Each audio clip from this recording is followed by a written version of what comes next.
Mislim da su online ispiti vrlo dobra alternativa klasičnim ispitima zbog mogućnosti polaganja od trenutne pozicije na kojoj se nalazimo. Isto tako nije bitno da li je 4 ujutro ili je 10, može svako odlučiti kada je najbolje za njega da polaže ispit. Imamo određen broj pitanja, određeno vrijeme točno i rezultati su odmah tu.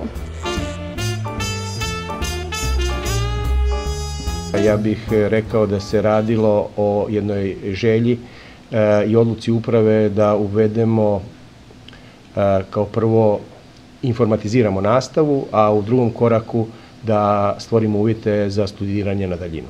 Student može pristupiti sa bilo kojeg mjesta ako je povezan sa našim sustavom za učenje na daljinu Baltazar.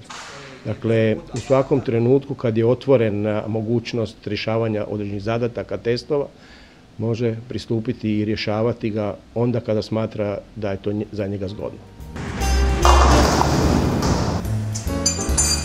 Mislim da je puno kvalitetniji pristup uz pomoć računala nego klasični ispit. Klasična komunikacija im je dosadna, vremenski naporna i na neki način mislim da je potrošena u ovom načinu suvremenog obrazovanja.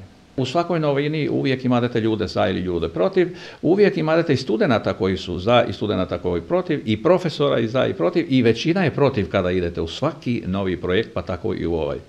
Negativna strana je što se može varati, neki drugi kolege mogu ispunjavati ispite kod kuće, ali ako ima usmeni onda se ne može varati. Pa varanje je sastavni dio valjda studentskog života i pokušaja da se prođe zaobiđu obveze. Međutim, računari imaju jednu izvrsnu karakteristiku. Oni bilježe sve što student radi, tako da nastavnik može, bez da student uopće zna, točno znati na koji način je student rješavao zadatak, koliko puta je pristupio, u koje vrijeme, kada i na koji način je zadatak rješavao.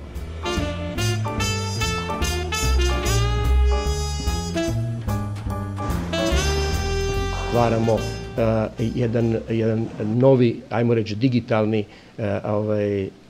digitalnu knjižnicu i digitalne uvjete za studiranje na našoj visokoj školi. Danas biti u visokom školstvu i ne respektirati, ne koristiti te alate znači apsolutno zaostati u nastavnom procesu. Mislim da su generacije već izabrale, jer u svakodnevnom životu koriste računarsku tehnologiju gotovo svakominutno. Tako da ta odluka je već donesena. Dakle, naši studenti su to htjeli, naši studenti su to željeli i mi smo u potpunosti na putu, još nismo gotovi do kraja, na putu da te njihove potrebe i želje ostvarimo, jer je to dio europskog i svjetskog trenda u visokom obrazovanju.